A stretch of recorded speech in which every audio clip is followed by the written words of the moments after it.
जय हिंद aspirants, welcome to Manas defence academy. और मैं आपका इंग्लिश और जीएस फैकल्टी आज एक बहुत अच्छा टॉपिक लेके आया हूँ।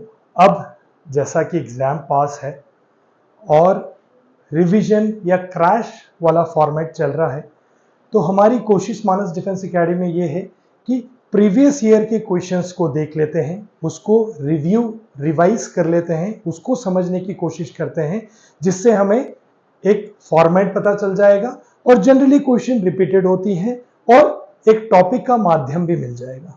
तो आज इंग्लिश का एक बहुत इंटरेस्टिंग और अच्छा टॉपिक लेके आया हूं मैं, दैट इज स्पॉटिंग एरर।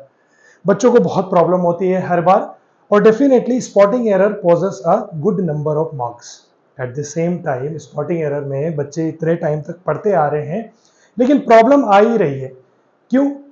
क्योंकि स्कूलिंग वाली पार्ट अलग है, कॉम्पिटिटिव वाली पार्ट अलग है। और यहाँ पे मानस डिफेंस एकेडमी में आज मैं आपके लिए एक ट्रिक्स लेके आया हूँ कि कैसे अगर कॉन्सेप्ट भी नहीं समझना है तो रट लेते हैं, और रटने के साथ साथ उसका जो हमेशा से वैसा ही रहता है वो शब्द, या फिर हमेशा से वैसे ही ग्रामेटिकली वो करेक्ट है, without even understanding the logic. Let's go ahead with that. क्योंकि वैसे भी अगर मैं बताऊं तो लैंग्वेज वाला पार्ट है ये। तो लैंग्वेज वाली पार्ट में अगर हमें लॉजिक ना भी पता हो, हमें इतना पता हो जाए कि नहीं भाई यहां पे ये एरर आ रहा है because the reason is this, तो डेफिनेटली उसके बाद और the right way is this, इतना अगर हमें पता चल जाए तो डेफिनेटली उस तरीके से हम उस चीज को बहुत अच्छे से डील कर सकते हैं।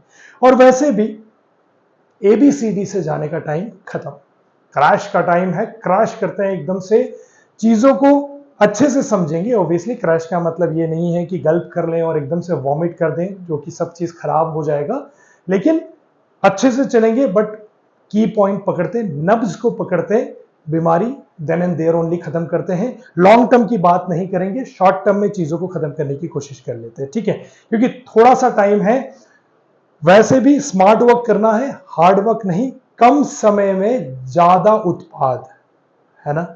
कम समय में, ये आपकी ऑर्गेनाइजिंग एबिलिटी है। कम साधनों में ऑप्टिमम यूटिलाइजेशन ऑफ रिसोर्सेस करने की हम कोशिश करेंगे, और वही यहां पे लेके आया हूं मैं, ठीक है जी? तो आज सबसे पहला क्वेश्चंस उठाते हैं, और ये आपके क्वेश्चंस अगर आपको किसी को मैच करना है तो ये आपके क्वेश्चंस 2022 के सेकेंड एनडीए के एग्जामिनेशंस में आए थे, ठीक है? हालांकि क्वेश्चंस रिपीटेड होते रहते हैं। डेफिनेटली कोई बच्चा कह सकता है कि नहीं ये सेम क्वेश्चंस इस टाइम पे भी आए होंगे, आए जरूर होंगे, but now here we are talking about 2022 NDA 2, ठीक है? सारे 10 ईयर पेपर्स के क्वेश्चंस को पिक करेंगे और चीजों को सॉल्व करने की कोशिश करेंगे। चलिए फटाफट से पहले वाले में एरर बता दीजिए। बहुत इजी एरर है ये तो किसी को भी पता होना चाहिए। This is the easiest one. यहां पे हम पार्ट ऑफ स्पीच या फिर टेंसेस की बात नहीं कर रहे, यहां पे एक सिंपल सा टॉपिक जो प्रोनाउंसिएशन पे जाता है। क्या कह रहा है? A honest mistake is no more than, ठीक है? यहां की अगर हम बात करें तो डेफिनेटली ये कह सकते हैं मोर एक कंपैरेटिव डिग्री है, कंपैरेटिव के साथ देन आएगा ही, है ना? कंपैरेटिव सुपरलेटिव डिग्री पता ही है आपको? नहीं पता है तो अभी समझ जाइए, क्योंकि ऑब्वियसली कंपेयर कर रहे हैं ना, ठीक है? तो a honest mistake is no more than that just an honest mistake. एक honest mistake just an honest mistake है बेसिकली, उससे ज्यादा कुछ नहीं, ये कहने की कोशिश कर रहा है। अब बच्चे ढूंढते हैं सेकंड से, थर्ड से, फिर लग रहा है यार सेंटेंस तो साउंड तो ठीक ही कर रहा है, समझ में तो आ रहा है। समझ में तो आएगा, लैंग्वेज है ना, ग्रामर थोड़ी है, लैंग्वेज है, लैंग्वेज में तो समझ में आ जाएगा, लेकिन ग्रामर में मिस्टेक है ना। हिंदी में भी कई तरीके होते हैं, हम कुछ भी बोल देते हैं स्लैंग में, ठीक है? लेकिन ग्रामर में तो मिस्टेक है ना, क्योंकि समझ में तो आ रहा है। कैसे भी बोले समझ में, तो हम एक्सप्रेशन में भी बोले तो भी समझ में आ रहा है, ठीक है? तो यहां पे अगर हम सिंपल सा पकड़े और बच्चा क्या बोलता है, हाँ चलो नो एरर, प्रॉब्लम आ जाती है। सेकेंड थिंग, अगर हम क्या करते हैं, ज्यादातर हम ए में एरर, हमारा एक जनरल साइकोलॉजिकल टेंडेंसी है कि हम ए में एरर देखने का मतलब हमसे छूट जाता है। प्रॉब्लम क्यों क्यों ये प्रॉब्लम आती है? क्योंकि हम ए से ना सेंटेंस को प्रोजेक्ट करने की कोशिश करते हैं, और वहां सबसे बड़ा ब्लंडर हो जाता है हमारे साथ। ए से अगर सेंटेंस को प्रोजेक्ट करेंगे तो समझ नहीं पाएंगे, आपको हर अल्फाबेट में सेंटेंस को प्रोजेक्ट करना पड़ेगा। और यू पहले ही दिमाग में रख लीजिए कि ए में एरर हो सकता है, और सिंपल सा एरर है। यहां पे एन ऑनेस्ट आया है, आपके आंखों के सामने ही है, तो यहां पे भी एन ऑनेस्ट ही आएगा। हॉनेस्ट नहीं होता, ऑनेस्ट होता है। और प्रोनाउंसिएशन ओ से आ रहा है, और ओ वावल है, ए ई आई ओ यू, तो डेफिनेटली इसके आगे एन आएगा। और इसके अलावा जो सारे कॉन्सोनेंट्स हैं, जैसे बी सी जो भी है, जेड, ठीक है, एक्स वाई जेड, उसमें आएगा ए। और कोई स्पेसिफिक चीजों में आएगा द। तो आर्टिकल हमने यहीं पे खत्म कर दिया। और यहां प्रोनाउंसिएशन पे जाएगा, तो ऐसा नहीं है कि यहां पे ऑनेस्ट ऑनेस्ट आ गया, ठीक है। सेम थिंग यूनिवर्सिटी, अब यू आया तो एन नहीं, अ यूनिवर्सिटी। या फिर अगर किसी स्पेसिफिक यूनिवर्सिटी की बात कर रहे हो तो द यूनिवर्सिटी, ठीक है। क्योंकि यू है ना, तो यू कैसे प्रोनाउंस करता है, वाई एन यू, या फिर वाई ओ यू भी कर सकते हो, एक ही बात है। समझ में आ गया कॉन्सेप्ट कि भैया ये कॉन्सोनेंट है और दैट्स वाई ए आएगा। जैसे यूनिट है, यूनिट में भी, ठीक है। आई गेस समझ गए होंगे। नहीं समझ में आया कमेंट सेक्शन में ड्रॉप डाउन कर लीजिए, बट इतने में तो समझ में आ ही गया होगा, ठीक है। क्वेश्चन नंबर 2 ले लेते। To be able to manage one's anger is a reflection of an individual's psychological maturity. Now tell me what is the error here? To be able to manage किसी बंदे की one's anger, ठीक है, to be able to manage one's anger, ये belongingness है, right? We are projecting someone, Arun's possessive, है ना, belonging possessiveness, right? To be able to manage one's anger is a reflection. अगर कोई अपना anger, then it's what, it's a reflection of an, किस चीज का रिफ्लेक्शन है, इंडिविजुअल की साइकोलॉजिकल मैच्योरिटी। और इंडिविजुअल भी पॉजिटिव है, then it is having no error. अब बच्चा को सेंटेंस समझ में नहीं आता है और वो एरर ढूंढने की कोशिश करता है, नहीं, सेंटेंस सीधा बोल रहे, to be able to manage one's anger, एक एंगर को मैनेज करना, या फिर he is able to manage his anger, then वो क्या चीज है, एक रिफ्लेक्शन है एक इंडिविजुअल की साइकोलॉजिकल मैच्योरिटी। अगर आप अपने, ये आपका क्वालिटी भी है, अगर आप अपने एंगर को मैनेज कर सकते हैं तो वहां से एक मैच्योरिटी, एक साइकोलॉजिकल मैच्योरिटी देखी दिखती है। सेंटेंस वही कहना चाह रहा है, और सेंटेंस में कोई भी एरर नहीं है। नेक्स्ट की बात करते हैं। The greatest glory in life is to be able to realize one's dreams and ambitions without trampling on those of others. क्या कहना चाह रहा है, कहना चाह रहा है द ग्रेटेस्ट ग्लोरी, यह आपके लिए भी है, the greatest glory in life, life की सबसे बड़ी ग्लोरी। ग्रेटेस्ट क्या है, सुपरलेटिव डिग्री, कंपैरेटिव क्या हुआ, ग्रेटर, और देन तो सुपरलेटिव डिग्री है। The greatest glory in life is to be able to realise, तो सबसे बड़ा ग्लोरी क्या है कि आप अपने ड्रीम्स को, तो एरर सीधा पता चल गया, पॉजिटिवनेस अपने, तो यहां पे एपोस्ट्रोफी एस आएगा। नहीं तो अगर वंस की बात कर रहा है तो ये तो एक ग्रुप की बात कर लिया। जैसे पका हुआ आम को अलग कर दो, तो कैसे बोलोगे, राइप वंस, तब यूज करोगे इस चीज को, राइट। आई होप यहां पे आप समझ गए हैं कैसे हुआ। जैसे फॉर एग्जाम्पल, ये मेरे प्यारे और अपने हैं, लव वंस या लव्ड वंस, ईडी आ जाएगा, या फिर लव वंस। अब यहां पे अभी हमने बात की थी किसी की पॉजिटिवनेस की बात कर रहे हैं हम, बिलोंगिंगनेस की, तो वंस ड्रीम, कहना क्या चाह रहा है, the greatest glory in life is to be able to realise one's dreams and ambition, अपने एम्बिशंस और ड्रीम को रियलाइज करना। और उसके साथ साथ क्या जरूरी है, विदाउट ट्रैम्पलिंग, ट्रैम्पलिंग मतलब एक वोकैब है, लिख लीजिएगा। ट्रैम्पलिंग मतलब जैसे फॉर एग्जाम्पल आप, जैसे बच्चे, बदमाश बच्चे करते हैं, फूल पौधों के ऊपर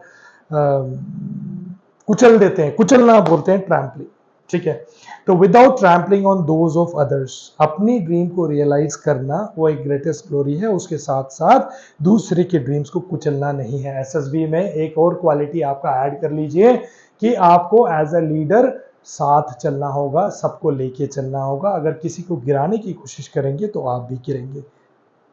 ये सिद्धांत अपने दिमाग में रख लीजिए, ठीक है। और भी बातें करेंगे, मानस डिफेंस एकेडमी से जुड़े रहेंगे तो डेफिनेटली और भी बातें करेंगे। इंपॉर्टेंट टॉपिक्स के क्वेश्चंस लेने की शुरुआत कर दी है हमने, ठीक है। आज इंग्लिश की है, जीएस की भी लेके आएंगे और ओनली 10 ईयर पेपर्स करेंगे क्योंकि क्रैश का टाइम आ चुका है, प्रिपरेशन का टाइम आ चुका है। स्पॉटिंग एरर बहुत इंपॉर्टेंट होता है तो मैं वो लेके आया हूं आपके लिए, ठीक है। तो यहां पे जो आज हमने बात की, कोई भी कंफ्यूजन है कमेंट सेक्शन में बताइए, लाइक करिए, शेयर करिए, सब्सक्राइब करिए। इससे हमें पता चलता है कि आपका क्या रुझान है, क्या इंटरेस्ट आ रहा है, and then how we can deliver that to you, ठीक है। अपार्ट फ्रॉम दैट हमारी ऑफलाइन क्लासेस शुरू होने वाली है। इस नंबर पे आप कॉल करके डिटेल्स ले सकते हैं या फिर www.manasstudies.com और डिफेंस की साइट्स में भी, ठीक है। You will keep on getting the update. YouTube channel से तो आपको अपडेट मिल ही रहा है, प्लस इंस्टाग्राम में भी आप ज्वाइन कर सकते हैं with the same name, that is Manas defence academy. यहां पे हम एक तरीके से पढ़ाई की कोशिश नहीं करते हैं, हम एक कंबाइंड तरीके से पढ़ाई करने की कोशिश करते हैं। आप खुद ही देख रहे हैं, स्पॉटिंग एरर के साथ साथ हम वोकैब भी कर रहे हैं, किसी और चीज की बातें भी कर रहे हैं। हम जैसे अभी हमने बात की, साइकोलॉजी की भी बात कर रहे हैं, क्वालिटीज की भी बात कर रहे हैं। तो that gives you a complete package, you know, that gives you a complete development that is required. Anyway, चलिए फिर से बात करते हैं एक और क्वेश्चन की। वंस कंसिडर्ड नाइन्थ प्लैनेट, एक टाइम पे नवा प्लैनेट कंसिडर किया जाता था सोलर सिस्टम का। Pluto is today listed as the largest dwarf planet of the solar system. ये आपका एक ज्योग्राफी का सवाल है। प्लूटो को हमने सोलर सिस्टम से अलग करके उसको हमने ड्वार्फ प्लैनेट के कैटेगरी में डाल के उसकी अपनी एक चीजें बना दी हमने, और सोलर सिस्टम में हमने सिर्फ 8 प्लैनेट कंसीडर किया, उसके बाद वंस कंसीडर्ड। अब यहां पे सिंपल सा है, एरर क्या है, once consider 9th planet of the solar system. तो दो सोलर सिस्टम की स्पेसिफिक हो गया, अभी हमने बात की थी ए एंड द आर्टिकल में। तो तो सोलर सिस्टम की बात हो गई।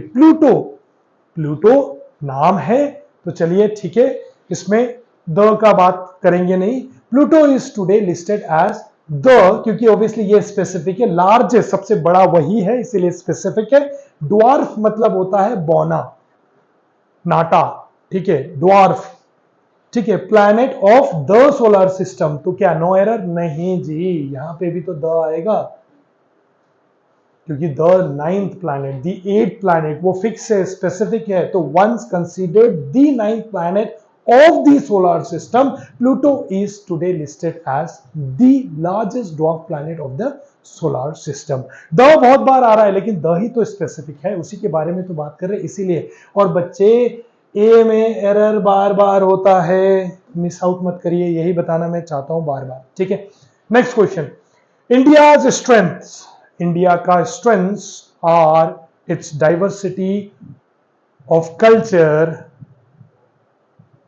And its diversity of culture, ठीक है। अब देखिए, एपोस्ट्रोफी एस, वंस का मतलब हमने कर लिया था, और वंस एपोस्ट्रोफी एस का मतलब हमने कर लिया था कि ये है पॉजेसिव और ये है एक ग्रुपिज्म, जैसे पका हुआ, राइप वंस, प्यार, नियर एंड डियर वंस को लव्ड वंस, ठीक है। पर यहां पे अब देखिए, जो इट्स है यहां पे एपोस्ट्रोफी नहीं आता, ये भी बिलोंगिंगनेस दिखाता है। इसका डाइवर्सिटी क्या है? इंडियाज, यहां पे तो एपोस्ट्रोफी आएगा लेकिन इट्स में नहीं आता, क्योंकि इट्स में एपोस्ट्रोफी आ गया तो ये क्या बन जाता है?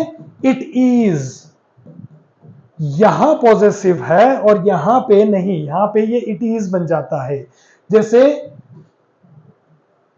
ही एपोस्ट्रोफी एस कर दे तो ही इज, हालांकि ये ऐसा हम यूज नहीं करते, ही इज यूज कर सकते हैं, ठीक है। बट अरुण्स, ये बिलोंगिंग है, पॉजेसिव है, समझ गए होंगे। आई होप, नहीं समझ में आया कमेंट सेक्शन में बताइएगा, but please try to understand. इस क्वेश्चन का आंसर ही यही है। क्या है? इंडियाज स्ट्रेंथ्स आर इट्स, इसकी diversity of culture, of course है, कल्चर बहुत सारे हैं हमारे। आपको कई बार वाद विवाद में ये भी लगता होगा कि इंडिया की ट्रेडिशनल कल्चर इतना है इसलिए डिसीजन मेकिंग में इतना प्रॉब्लम होता है, लेकिन देखिए, it's a blessing in disguise, ये हमारा स्ट्रेंथ भी है, ठीक है। तो प्राउड होजिए, feel proud that we are an Indian, and yes we, हमारा एक वर्चस्व है, कायम किया है हमने खुद से, ठीक है, दुनिया में लोहा मनवाया है हमने अपने देश का, ठीक है। So India's strengths are its diversity of culture and the spirit of tolerance in it is people. अब इसको तोड़ेंगे तो देखिए कितना ट्रिक खेला यूपीएससी ने। यहां पे इन इट्स पीपल बच्चे कर देंगे नो एरर, नहीं जी, यहां पे अगर इसको तोड़ेंगे ना, अगर जो बच्चा समझता है ये इट्स बिलोंगिंग नहीं होता, इट्स ही एक स्पेशल केस में आया है जो कि एपोस्ट्रोफी नहीं आए तो भी ये पॉजिटिव डिग्री दिखाएगा, तो यहां पे ये इट्स नहीं आएगा, वरना क्या हो जाएगा ये it is people. What sense it makes, culture and the spirit of tolerance in it is people नहीं, इसीलिए बिलोंगिंगनेस में इट्स में खास करके अगर बात करें तो एपोस्ट्रोफी एस नहीं आएगा, ठीक है। I hope you are clear with this. आगे बात करते हैं, छोटा सा मिस्टेक से क्या फर्क पड़ता है बोलने में, लेकिन इसमें फर्क पड़ता है लिखने में। चलिए जी, I hope it is clear. आगे बढ़ते हैं। Failure is the stepping stone, failure is the stepping stone towards या टू सक्सेस, एक ही बात है उसी डायरेक्शन में, to and towards is somewhat, towards में पूरा डायरेक्शन आता है, टू में बहुत सारी चीजें, सेंडर भी आ जाता है, डायरेक्शन भी आ जाता है, ठीक है। तो failure is the stepping stone to success, of course, ठीक है, बिल्कुल पता है फेलियर होता है तो दुख मत मानिए, उससे सीखिए और आगे बढ़िए, बट क्या बार बार फेलियर आना बेवकूफी नहीं है? अगर पाकिस्तान की हम बात करें और बार बार वो बेवकूफी करे, बार बार वो झगड़ा करे और उसको बोले ओ ये हमारी गलती थी, एक गलती को गलती मानी जाती है, दूसरी गलती में फिर वो बेवकूफी मानी जाती है, क्योंकि बाद में देश से लड़ेगा वो भी भारत जैसा तो मुंह की खाएगा, ठीक है जी। चलिए, failure is the stepping stone to success, however successive failures, बार बार तो जंग लड़ते रहते हैं पाकिस्तान हमसे, बार बार तो हारते रहते हैं, है ना, तो हाउएवर सक्सेसिव फेलियर्स, ये उनके लिए है, हमारे पड़ोसी मुल्क के लिए, कि successive failures are not successive stone, are not successive stepping stones to success.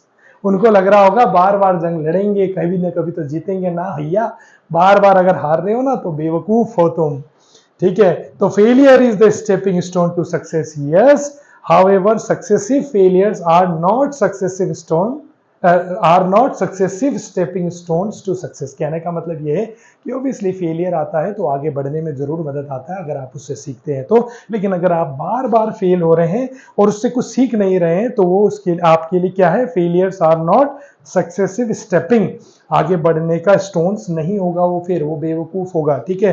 तो sentence is correct and there is no error in the sentence. आगे बढ़ते हैं, नेक्स्ट क्वेश्चंस करते हैं। क्या कह रहा है, द प्रिंसिपल, प्रिंसिपल का स्पेलिंग गलत सही है, राइट, एक होता है सिद्धांत, एक होता है आपका स्कूल का प्रिंसिपल, ठीक है, या फिर एक फॉर्मेट, प्रिंसिपल को फॉर्मेट, जैसे प्रिंसिपल ऑफ थर्मोडायनामिक्स, ठीक है, तो सिद्धांत और आपका स्कूल का प्रिंसिपल, ठीक है, या प्रिंसिपल ऑफ एसी भी बोल सकते हैं, एसी के जो कॉन्सेप्ट्स हैं, सिद्धांत इंसानों के होते हैं, प्रिंसिपल अपने, जैसे हम इंडियंस जो है अपने प्रिंसिपल, अपने सिद्धांतों में एडिक्ट है, ठीक है, और ये प्रिंसिपल को हम उस तरीके से भी यूज कर सकते हैं जैसे स्कूल का प्रिंसिपल, और जो भी चीजें जैसे एसी का, थर्मोडायनामिक्स का, मैकेनिक्स का कोई भी जो प्रिंसिपल है वो किस प्रिंसिपल का क्या कॉन्सेप्ट क्या है उसका, ठीक है।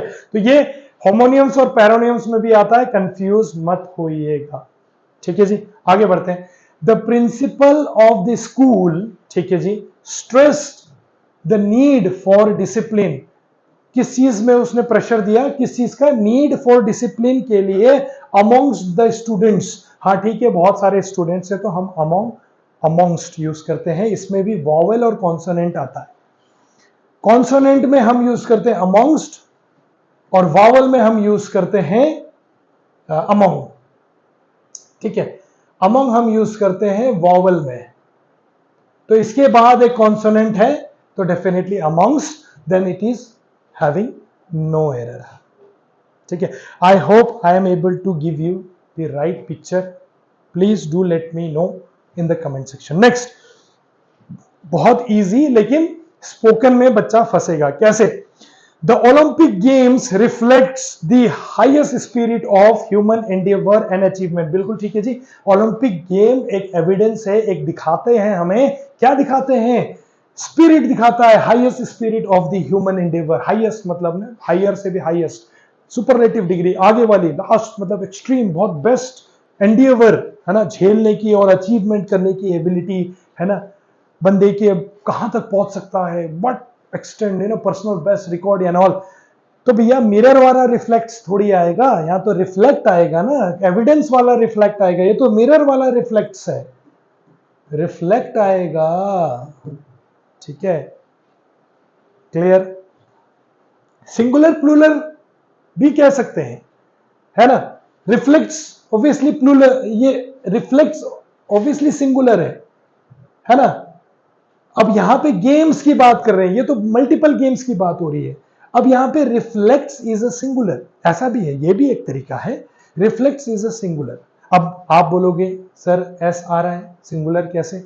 नहीं जी, कुछ अगर हम बात करें, कुछ नाउन की बात करें हम, तो डेफिनेटली एस या ई एस में भी ऑब्वियसली सिंगुलर फॉर्मेट आता है, जैसे मैथमेटिक्स, इकोनॉमिक्स, ठीक है, तब भी ये गलत है। लेकिन ये सिंगुलर प्लूरल वाला कॉन्सेप्ट में नहीं जाते हैं ऑब्वियसली।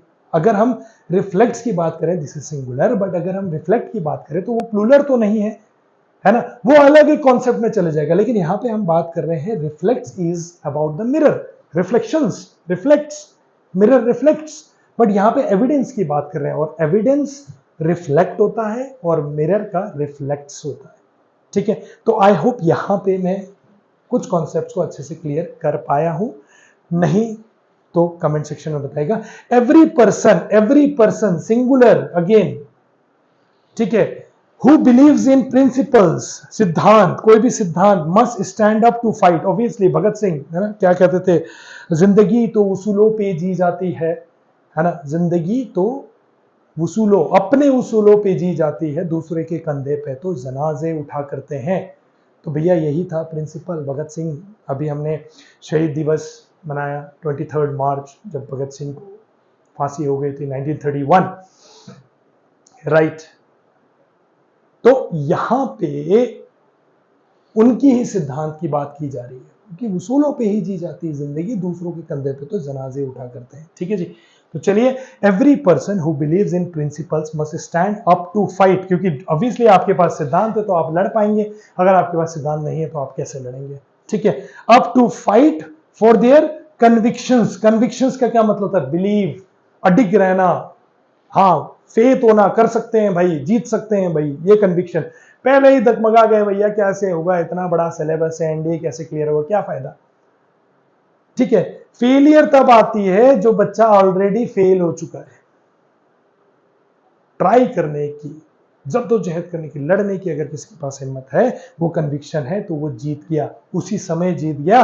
बाकी तो जर्नी है, औपचारिकता है, पर जो डर गया तो उसी समय उस पर फेलियर्स आने शुरू हो जाते हैं। लाइफ के इस एक्सप्रेशंस को बिल्कुल समझिएगा।